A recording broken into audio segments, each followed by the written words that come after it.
सरकार किसी की भी हो बात करती है किसानों के लिए, लेकिन किसान के लिए कोई नहीं सोच रहा है। जिस वजह से आज अगर आप पटना से अररिया की तरफ आएंगे या पूर्णिया की तरफ, तो रोड के किनारे मकई गिरा हुआ देख सकते हैं।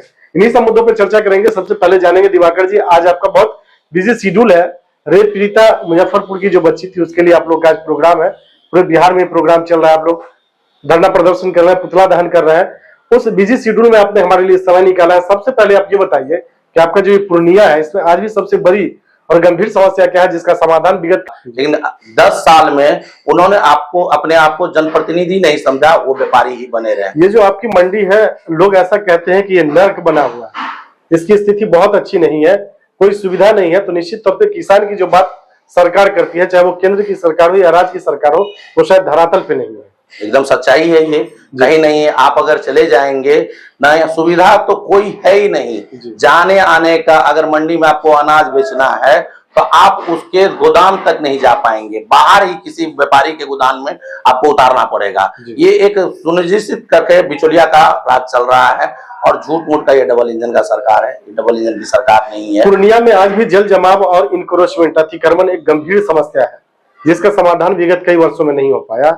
क्या लगता है अभी जो आपके स्थानीय सांसद हैं पप्पू यादव जी, इस पे कुछ काम करेंगे?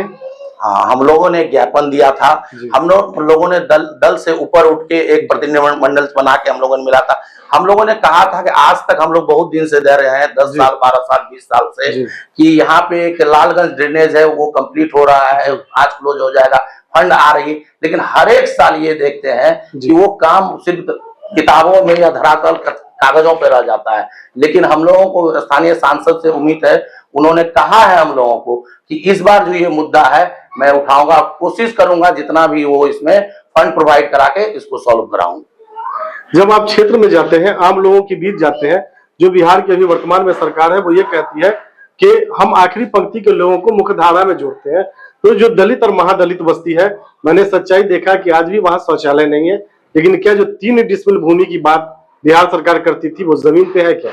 नहीं, 3 डिसमिल जमीन जो है बिहार सरकार का थी, ये जमीन पे नहीं है। कुछ एक व्यक्ति जो है, जो उनके चहेते हैं, उनके लिए ये योजना लाई गई है जी, और कहीं नहीं। आम लोगों के लिए कुछ नहीं है। ये सरकार जो सिर्फ डकोसला वाला नारा है, ये कहीं आम लोगों को नहीं दिखेगा। आप भी घूम के देख सकते हैं। और शौचालय में तो बंदरबाट हो चुका है जी।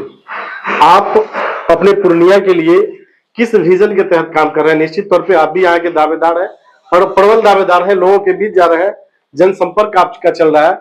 क्या विजन है, क्या रोड मैप है और किस मुद्दे को लेकर आप जनता के बीच? मैं जनता के बीच ये चीज ले जा रहा हूँ कि लोगों को जो दवाई, बेरोजगारी, इस सब के उपाय के लिए लगूंगा सरकार के लिए, और आम जन के बीच में हमेशा उपलब्ध रहूं। यहाँ जो भी जनप्रतिनिधि आ रहे हैं वो आम जन के बीच में तो कभी उपलब्ध नहीं हो रहे हैं। हमारे स्थानीय सांसद हैं जो एक परिपाटी ले आए हैं, लोगों के बीच वो जाते हैं उसी के तरह सारे आदमी के लिए। अब मैं भी सोच रहा हूँ इसी तरह करूंगा। और यहाँ से जो बेरोजगारी और किसानों का फसल का जो नहीं मिल रहा है, इसके लिए ऊपर काम करूंगा मैं, कि किसी इसके लिए मुझे जो भी करना पड़ेगा, स्थानीय विधायक होने के नाते आगे जो भी हो, मेरे मुख्य मुद्दा में ये रहेगा कि यहाँ जो भी फसल है उसका उचित मूल्य मिले। क्योंकि ये गुलाबबाग मंडी जो एशिया की सबसे बड़ी मंडी है, लेकिन फिर भी किसानों को उचित मूल्य नहीं मिल पाती है। जब कांग्रेस आप पे अगर दाव लगाती है, अब क्या आश्वासन देंगे पार्टी को? ये जो सूखा पड़ा हुआ है विगत, ये मेरा मानना है कि 20 से 25 सालों से यहाँ महागठबंधन बाहर है, सत्ता से बाहर है पूर्णिया विधानसभा में, तो पार्टी को क्या आश्वासन देंगे? मैं पार्टी को आश्वासन देता हूं। मैं पार्टी को आश्वासन देने वाली बात नहीं, मेरी वो इतनी विश्वास नहीं हुई है कि मैं पार्टी को आश्वस्त कर सकूं कि मैं आपको जिता दूंगा। लेकिन मैं एक आम कार्यकर्ता के हैसियत से ये पार्टी को बोलता हूं कि आप मेरे ऊपर दांव लगाएं। ये सीट जो सूखा चला रहा है, इस बार सूखा नहीं रहेगा। और इतना ही नहीं, इस जिले में जो भी सीटें होंगी महागठबंधन के। दिवाकर यादव जी के साथ व्यक्तिगत कितना वोट होगा? व्यक्तिगत वोट का मतलब ये होता है कि वो हर पार्टियों से व्यक्तिगत तौर पे कितने वोट आपके साथ? मैं कभी भी चुनाव लड़ूं, मैं पार्टी छोड़ के लड़ूं, लेकिन मैं व्यक्तिगत रूप से कहता हूं, हमारे बारे में आप फीडबैक ले लेंगे। हमारे साथ वैश्य समाज भी जुड़ा रहता है और बंगाली समाज भी, जो वोट हमारे साथ रहता है। इतना तो जरूर है कि 20,000 वोट तो मैं कभी भी चुनाव लड़ूंगा तो ले आऊंगा। हम लोगों की सहयोग और शुभकामनाएं आपके साथ है। पार्टी आपको सिंबल देती है और जनता मौका देके पूर्णिया का विधायक बनाती है। तो चुनाव जीतने के बाद आपकी पहली प्राथमिकता क्या होगी? मेरी पहली प्राथमिकता होगी, जो रोड में आपने कहा है कि ये नाला का समस्या, जो जल जमाव का, इस समस्या को सबसे पहले दूर करना मेरी ये पहली प्राथमिकता होगी। दिवाकर जी, हमसे बात करने के लिए बहुत बहुत धन्यवाद। ये थे दिवाकर यादव जी, जो कांग्रेस के खेल प्रकोष्ठ के प्रदेश अध्यक्ष उपाध्यक्ष हैं और पूर्णिया में काफी एक्टिव रहते हैं। चाहे वो संगठन का मामला हो, आम लोगों का बात हो, या फिर गरीब गुरुओं के बीच जाने की बात हो, निश्चित तौर पे जो यहाँ से स्थानीय सांसद है पप्पू यादव, कहीं ना कहीं उनकी जो रास्ते हैं, उनका जो तरीका है, उसी को फॉलो करते हैं, उसी तरह आम लोगों से मिलते हैं। अभी जो वर्तमान में यहाँ से विधायक है विजय खेमका, दूसरी बार है और बीजेपी कहीं ना कहीं 20-25 सालों से यहाँ विधायक है, बावजूद उसके पूर्णिया की जो विकास होनी चाहिए वो शायद उस गति से नहीं हो पाई है।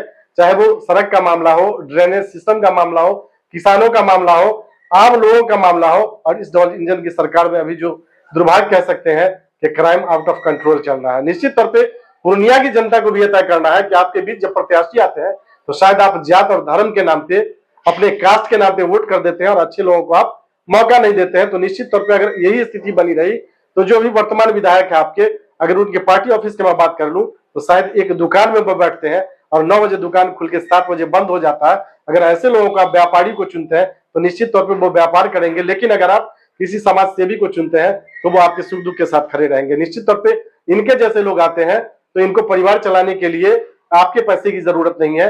विधानसभा से जो फंड आते हैं उसको जमीन पे कैसे इंप्लीमेंट किया जाए और उद्योग पे कैसे काम हो, इनकी ये प्राथमिकता रही। तो निश्चित तौर पे पार्टी और जनता दोनों को तय करना है कि यहाँ जो सूखा पड़ा हुआ है महागठबंधन का, पूर्णिया शहर की बात कर रहा हूँ, तो निश्चित तौर पे अगर सीट निकालना हो तो इनके जैसे लोगों पे कहीं ना कहीं दाव लगाना होगा और जनता अगर मौका देती है तो निश्चित तौर पे यहाँ की जो मूलभूत समस्या है उसका समाधान हो पाएगा।